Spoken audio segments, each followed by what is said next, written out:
चक्र तीर्थम भूतनाथम व्यासम सूतम च शौनकम ललिताम देवदेवेशम वंदे सप्त विनायकम। एक दिन में 3 रूप बदलते हैं। जैसे प्रातः बाल्यावस्था, प्रातः काल में आप दर्शन करते हैं तो जिस प्रकार बालक का मुख होता है, मध्याह्न रोष रूप, जितना ही सूर्य में गति होती है उससे ज़्यादा भगवान शिव में रोष रूप के दर्शन होते हैं। और तीसरा शाम को सूर्य अस्त होने के समय भगवान शिव का जो स्थान है ये हंसती हुई प्रतिमा, मतलब दयालु के रूप में। जैसे हम कोई व्यक्ति को भांग खिला देते हैं तो धीरे धीरे से हंसता रहता है, उस प्रकार की प्रतिमा ये अपने आप चेंज होती है, इसमें कोई बनावट नहीं की जाती है। यही यहाँ किसी के अगर बालक नहीं हो रहा है, 15-20 साल हो चुके हैं, अगर यहाँ पर वो श्रद्धा से आता है, दीपक ही जलाता है हर सोमवार को, तो उसे संतान की प्राप्ति होती है। बड़े बड़े रोगों से मनुष्य मुक्त हो जाता है। सिद्धेश्वर भगवान का पूजन करने से, अर्चन करने से मनुष्य को बड़े बड़े सौभाग्य की प्राप्ति होती है, कन्याओं का विवाह हो जाता है। दिन में 3 बार कलर चेंज करते हैं। सुबह हरे होते हैं, दोपहर में भूरे होते हैं, रात्रि में काले होते हैं। यहाँ जो शिवलिंग है, यहाँ जो शिवलिंग है।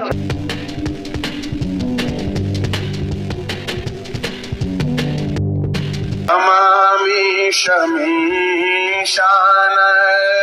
निर्वाण रूपम विभुं व्यापकं ब्रह्म वेद स्वरूपं निजं निर्गुणं निर्विकल्पं निरीहं चिदाकाशमाकाश वाश।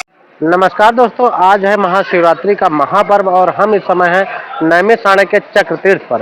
चक्र तीर्थ के पड़ोस में ही स्थित है प्राचीन और पौराणिक मंदिर महाभूतेश्वर का मंदिर। इस मंदिर की जो शिवलिंग है उसमें 3 स्वरूप दिखाई देते हैं, सुबह बाल रूप में, दोपहर में रौद्र रूप तथा शाम को दयाल रूप में। यहाँ के इस स्थान की प्राचीनता, भव्यता और इसकी जो चमत्कारिक शक्तियाँ हैं उसके बारे में, साथ ही आज के महापर्व के बारे में हम आपको रूबरू कराएंगे। हमारे बीच में है नैमिषारण्य से ही भास्कर शास्त्री जी, आइए उनसे मिलवाते हैं आपको। जय श्री राम, जय नैमिषारण्य धाम। मैं पंडित भास्कर शास्त्री नैमिषारण्य से महाशिवरात्रि पर समस्त हमारे देशवासियों को बहुत बहुत शुभकामनाएं। हर हर महादेव। ये नैमिषारण्य धाम जहाँ से चक्र तीर्थ की शुरुआत होती है। चक्र तीर्थम भूतनाथम व्यासम सूतम च शौनकम ललिताम देवदेवेशम वंदे सप्त विनायकम। इदम त्रिलोक विख्यातम तम नमामि हरिप्रियम। नैमिषारण्य भगवान शिव का अद्भुत नगर है। ये नैमिषारण्य में 88,000 महर्षि जहाँ पर बैठ करके तपस्या करते थे, ऋषि और मुनि, वहीं पर आकर के देवता ब्रह्मा जी, विष्णु जी यहाँ पर भगवान शिव की स्थापना करते हैं और इनका अभिषेक करते हैं। नैमिषारण्य में स्कंद पुराण कहती है कि गंगायाम योजने यज्ञ, गंगा जी के तट पर जब आप एक योजन माने 12 किलोमीटर पैदल चलते हैं तब आपको एक अश्वमेध यज्ञ की पूर्ण फल प्राप्ति। कुरुक्षेत्र कोशमे यज्ञ, कुरुक्षेत्र में 1 कोश माने 3 किलोमीटर। कुरुक्षेत्रे कोशमे यज्ञ वाणारस्याम अर्ध योजने नैमिषे चापगे पति। नैमिषारण्य की जो महिमा है, ये प्रत्येक कदम पर यहाँ पर शिव का वास है। तेजोमयम रजा पवित्रा, यहाँ की रज और कण में भगवान शिव और शक्ति का समागम है। तो यहाँ आप जितने ही कदम पैदल चलते हैं उतना ही आपको अश्वमेध यज्ञ की पूर्ण फल प्राप्ति मिलती है। ये बाबा भूतेश्वरनाथ हर जगह लिंगाकार मूर्ति आपने देखी है। महाकाल में भगवान शिव को बनाया जाता है, लिंगाकार प्रतिमा है। यहाँ पर साकार प्रतिमा है। यहाँ पर जो निराकार ब्रह्म है उसको ब्रह्मा और विष्णु ने साकार रूप में परिवर्तित किया। भगवान शिव के आंख, नाक और मुख है। इनकी महिमा, ये एक दिन में 3 रूप बदलते हैं। सत्य, रज, तम त्रिगुणात्मक दर्शन है। जैसे कोई भी हमारे इस समय के अनुसार कोई भी विवाद होता है तो वो विवाद जाकर के थाना इंचार्ज के पास पहुंचता है। तो नैमिषारण्य की जो 84 कोस की परिधि है उनके ये कोतवाल है। नैमिषारण्य में आकर के जो व्यक्ति इनका दर्शन करता है उसको पूरी पृथ्वी मंडल के ऊपर जितने भी शिवालय हैं उनका पूर्ण केवल इनके दर्शन कर लेने मात्र से मिल जाता है। ये एक दिन में 3 रूप बदलते हैं, जैसे प्रातः बाल्यावस्था, प्रातः काल में आप दर्शन करते हैं तो जिस प्रकार बालक का मुख होता है, मध्याह्न रोष रूप, जितना ही सूर्य में गति होती है उससे ज़्यादा भगवान शिव में रोष रूप के दर्शन होते हैं, और तीसरा शाम को सूर्य अस्त होने के समय भगवान शिव का जो स्थान है ये हंसती हुई प्रतिमा, मतलब दयालु के रूप में, जैसे हम कोई व्यक्ति को भांग खिला देते हैं तो धीरे धीरे से हंसता रहता है, उस प्रकार की प्रतिमा ये अपने आप चेंज होती है, इसमें कोई बनावट नहीं की जाती है। यही यहाँ की विशेषता है। भगवान ब्रह्मा, विष्णु और महेश का ये बहुत ही प्रिय क्षेत्र है। रामचरितमानस में तुलसीदास जी ने बहुत सुंदर सा भाव लिखा, तीर्थ वर नैमिष विख्याता, अति पुनीत साधक सिद्धिदाता। देवता तो पूरी पृथ्वी पर विद्यमान है, लेकिन यहाँ अनेकों बार आए, ऐसा रामचरितमानस में भी उल्लेख आता है कि विधि हरि हर, विधि माने ब्रह्मा, हरि माने विष्णु और हर माने शिव, तप देख ये पारा, इतनी कठोर तपस्या देख करके मनु समीप आए बहुबारा। नैमिषारण्य भगवान शिव और शक्ति की बड़ी ही पावन और पवित्र भूमि है। यहाँ आने मात्र से मानव जीवन का कल्याण हो जाता है। जैसे हम भोजन करते हैं पेट भरता है, ऐसे ही शरीर को ऊर्जा नैमिषारण्य की परिधि में प्रवेश करते ही ये शरीर अपने आप रिचार्ज होने लगता है। यही ऋषियों की यहाँ पर कामना रही, सर्वे भवन्तु सुखिना, सर्वे सन्तु निरामया, सर्वे भद्राण पश्यन्तु मा कश्चिन दुःखभाग् भवेत्। हमारी ऋषि संस्था में किसी एक की कामना नहीं की गई है, सबकी कामनाएं हैं। आज के दिन भगवान शिव का और शक्ति का समागम का दिन है। माता की नवरात्रि मानी जाती हैं और भगवान शिव की वर्ष में एक रात्रि होती है, वो महाशिवरात्रि के रूप में। आज का भगवान का ओम नमः पंचाक्षर का जप करने से हमारे जन्म जन्मांतर के किए गए पाप क्षय हो जाते हैं। ओम नमः शिवाय ही कहने से हमारे सारे पाप नष्ट होते हैं और हमारा मानव जीवन होने का जो संकल्प है वो पूर्ण होता है। हर हर महादेव। आप सभी को बहुत बहुत शुभकामनाएं।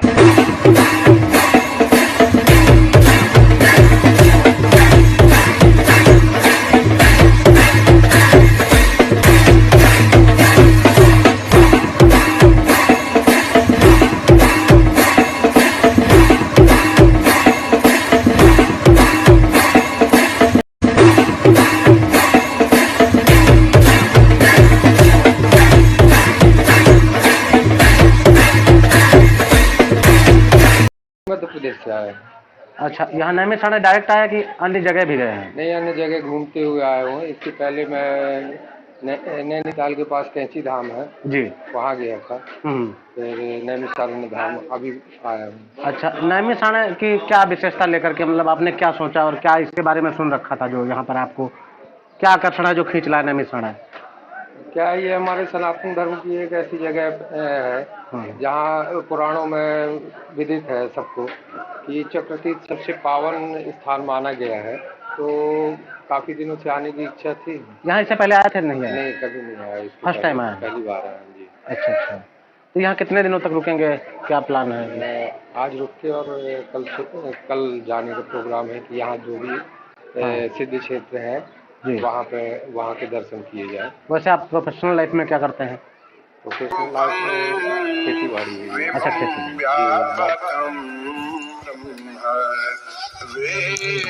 वेदस्वरूपं निजं निर्गुणं निर्विकल्पं निरीहं चिदाकाशमाकाशवासं भजे।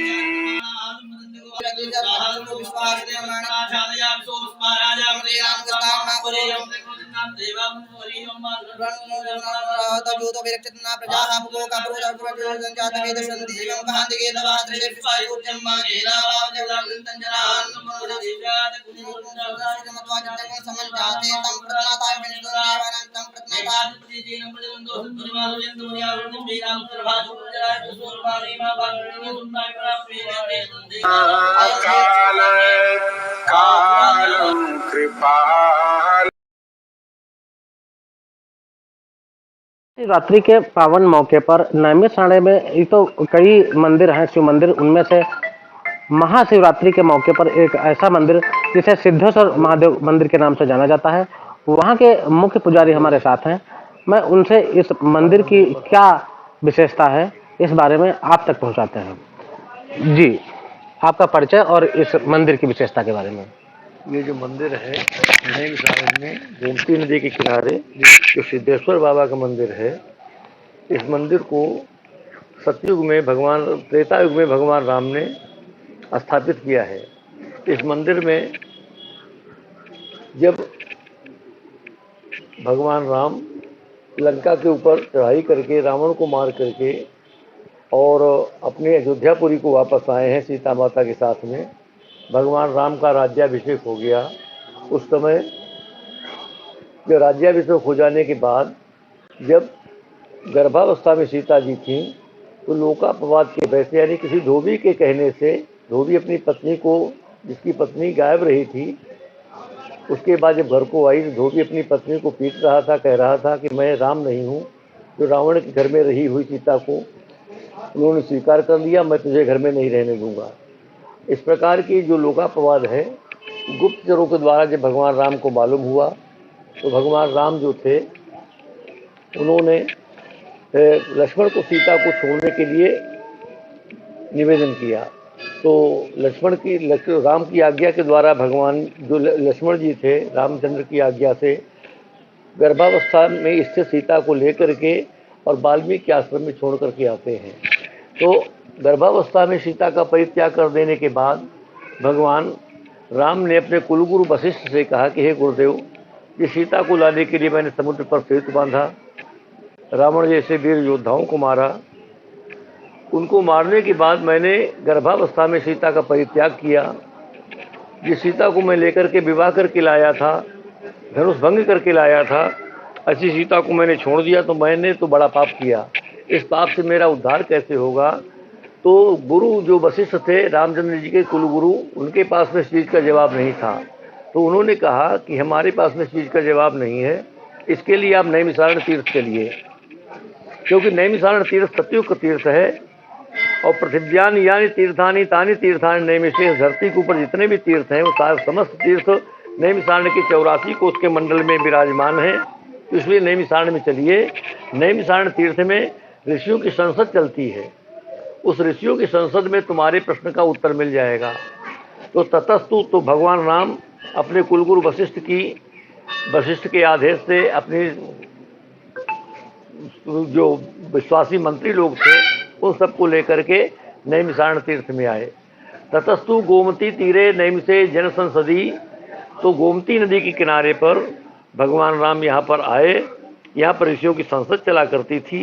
तो ऋषियों की संसद में उन्होंने अपनी बात रखी कि हे भगवान, हे ऋषिगणों, मेरे प्रश्न का समाहित होकर के उत्तर दो, क्योंकि ये मैंने जो सीता का परित्याग किया हमको नहीं करना चाहिए। रावण को मारा, ब्राह्मण था, नहीं मरना चाहिए, हम क्षत्रिय हैं। तो रावण को भी मारा और समुद्र पर पुल बांधा, सीता को लाए, सीता का परित्याग किया गर्भावस्था में। इस पाप से मेरी मुक्ति कैसे होगी? तो भगवान राम से ऋषियों ने कहा कि यहाँ पर तुम 10 अश्वमेध यज्ञ करो। अश्वमेध यज्ञ जब करोगे तो अश्वमेध यज्ञ करने से तुम्हें पापों से मुक्ति मिलेगी और भगवान भोलेनाथ की स्थापना करो। तो भगवान राम ने जहाँ पर बड़ा काम किया है, जैसे सेतुबंध रामेश्वर में जहाँ पर पुल बांधा था, वहाँ पर उन्होंने सेतुबंध रामेश्वर की स्थापना करी थी। उसी प्रकार भगवान राम ने जब यहाँ पर अश्वमेध यज्ञ का आयोजन किया तो सिद्धेश्वर महादेव की स्थापना की। और सिद्धेश्वर महाराज के मंदिर के बगल में ही राम जी का दरबार है, वहाँ पर राम लक्ष्मण जानकी विराजमान हैं। हनुमान जी भी दरवाजे के ऊपर हाथ जोड़े हुए दक्षिण को मुख किए हुए खड़े हुए हैं। उनके हनुमान जी के कंधे पर राम जी का धनुष है, तरकस है, धनुष बाण है और लक्ष्मण जी की ढाल तलवार है, हनुमान जी का गदा है। ये भगवान राम ने दे दिया, क्योंकि देखो कि ऐसा नहीं कोई रावण के कुल में अगर कोई राक्षस बच गया हो, हमारी यज्ञ में कोई विध्वंस करे, तो अगर तुम्हारा गदा काम न करे तो हमारे अस्त्र शस्त्रों से काम लेना। तो राम दुआरे तुम रखवारे, होत ना गया बिनु पैसारे। तो भगवान राम जी के दरवाजे के ऊपर दक्षिण मुखी हनुमान जी की प्रतिमा है। तो ये भगवान जो राम हैं इनकी यज्ञ की रक्षा के लिए यहाँ पर नियुक्त हैं। और सिद्धेश्वर महाराज का जो स्थापना भगवान राम ने किया, तो सिद्धेश्वर महाराज आने वाले भक्तों की कामनाओं को पूर्ण करते हैं और उनकी मनोकामना पूर्ण होती हैं। यहाँ पर असंभव भी संभव होता है। किसी के अगर बालक नहीं हो रहा है, 15-20 साल हो चुके हैं, अगर यहाँ पर वो श्रद्धा से आता है, दीपक ही जलाता है हर सोमवार को, तो उसे संतान की प्राप्ति होती है।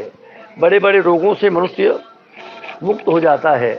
सिद्धेश्वर भगवान का पूजन करने से, अर्चन करने से मनुष्य को बड़े बड़े सौभाग्य की प्राप्ति होती है, कन्याओं का विवाह हो जाता है। इस प्रकार से नैमिषारण तीर्थ में सिद्धेश्वर महाराज का जो स्थान है बड़ा ही उत्तम है। यह स्थान किसी ब्राह्मण वर्ग के पंडे का है।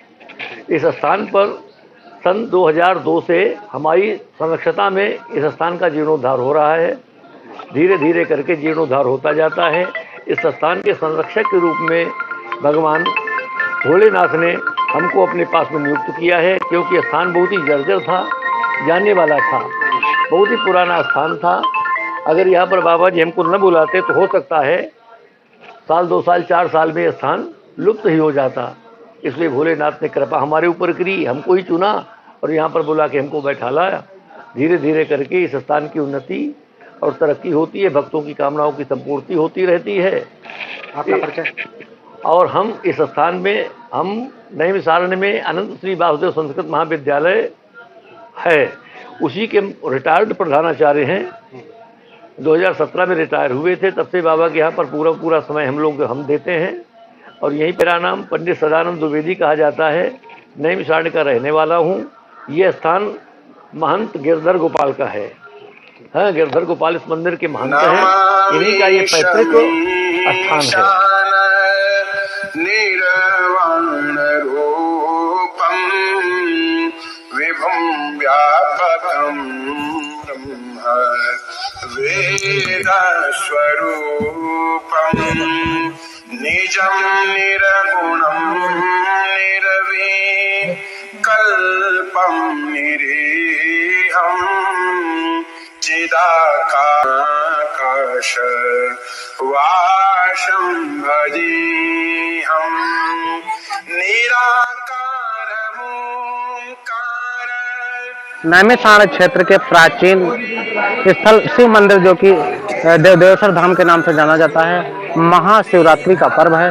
यहाँ पर सावन के सोमवार की तरह आज भीड़ भी है और यहाँ के हम आपको दर्शन कराएंगे। यहाँ की प्राचीनता और भव्यता के बारे में यहाँ के पुजारी से आप तक पहुँचाएंगे और साथ ही यहाँ पर आए हुए श्रद्धालुओं से, लोगों से बात करेंगे जो आप तक पहुँचाएंगे। हमारे बीच हैं देवेश्वर धाम के मुख्य पुजारी जगदीश प्रसाद मिश्र जी, जो कि इस मंदिर की विशेषता, उसकी पवित्रता के बारे में बताएंगे, आप तक पहुँचा रहे हैं। हमारे जी, हाँ, ये देवेश्वर महाराज का जो मंदिर है, ये उस समय की बात है जब दत्तासुर का वध करने के लिए इंद्र ने भगवान शिव की बड़ी प्रार्थना की और उनका यहाँ प्रकट हुआ। और यहाँ प्रकट होकर उन्होंने बताया कि आप जो है दजीत से अस्तदान लें, उससे वज्र बनेगा और तभी ये जो है दत्तासुर का वध हो सकता है। ये बताने के लिए यहाँ प्रार्थना करके उनको यहाँ पर प्रकट हुआ था, इसलिए सबसे यहाँ पूजे जा रहे हैं। यहाँ पर जो दर्शन पूजन या जो भी पूजा अर्चन करते हैं उनको क्या विशेष और लाभ मिलता है? इनको यहाँ भगवान जो देवेश्वर की पूजा करने वाले जो आते हैं, उनकी सारी मनोकामनाएं यहाँ पूरी होती हैं।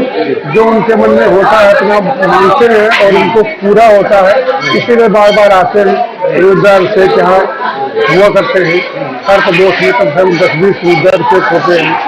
और बाकी अमावस्या और ये पूर्णिमा या महाशिवरात्रि का पर्व है, आज महाशिवरात्रि का पर्व है और इसलिए यहाँ बहुत भारी भीड़ है।